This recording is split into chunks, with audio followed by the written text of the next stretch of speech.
Hi, I'm Magnus Ditlev, and you are watching IronmanHacks. I was reading that this is your first ever trip to Asia, apparently. Is this true? Yes, it's very true. I've been enjoying it so far. Lots of rice and fresh food, and it's been great.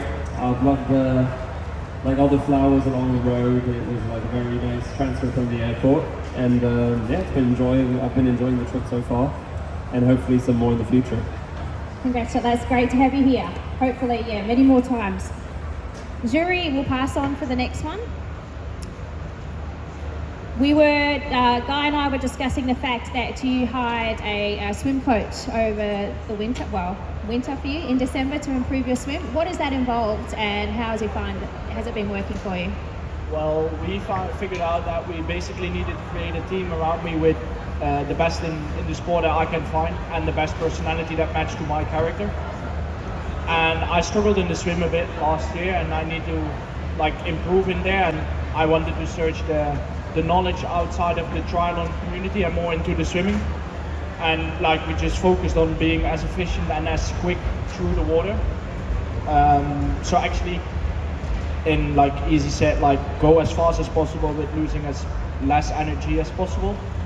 And that helped me a lot in the first race in Miami, and hopefully tomorrow as well. I'm excited for that, and I'm thankful for the team around me. All right, Aaron, we'll ask you next. Talking about swimming, if you don't know, Aaron is one of the best swimmers in the sport, if not the best. And when we talk about what's going to happen in the race tomorrow for the men, see, it's Aaron's going to be on front, and how much is that going to be, and how is the race going to unfold? Would you prefer to get a gap in the swim, or to have company, so when you're out on the ride, there's someone else out there with you?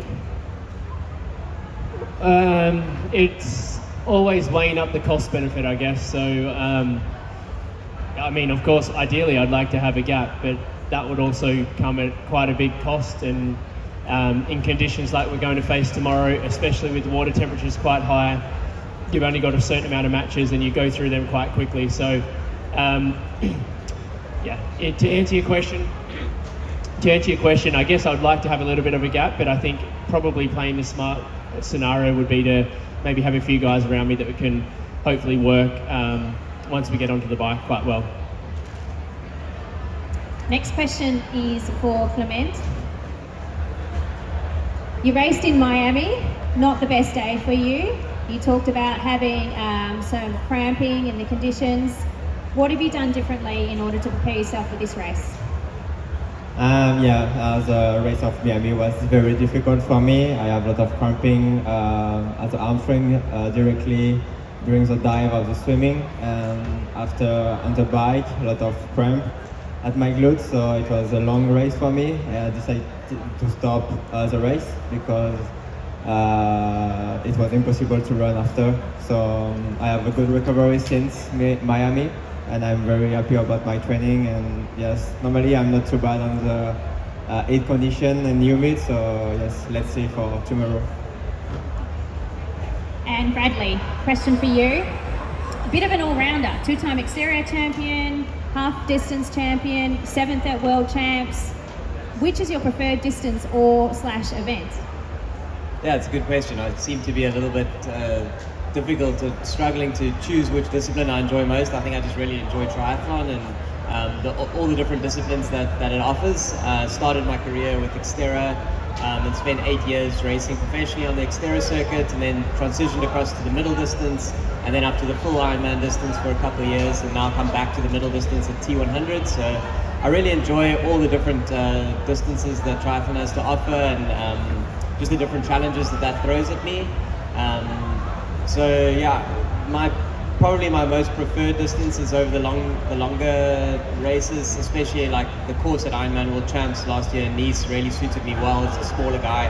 As you can see, I'm the smallest on the stage, so being a completely flat time trial in Kona, well, not completely flat, but pretty flat in Kona, doesn't really suit me. So having a race course like Nice offered last year was pretty good, and probably tend to lean towards the full distance as my favorite.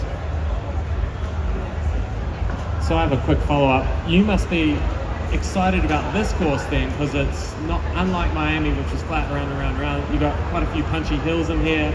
pretty hot, so you were just talking about your physique there, being a bit of a smaller guy, so this would probably tend to lean into your favour a little bit? Yeah, of all the middle distance races I've done, I think this one definitely like simulates a mountain bike course the most. It's like nice short punchy climbs, which are definitely going to add up over time. I've watched the footage from last year's race, and it seems like it's a bit of a race of attrition. Coming from South Africa, I do a lot of training in the heat. It's often like over 40 degrees Celsius there, so this doesn't really feel too hot to me. So looking forward to it. I might live to regret those words later, but yeah, so far looking forward to it, and it seems like a course that has everything to offer that I can work with.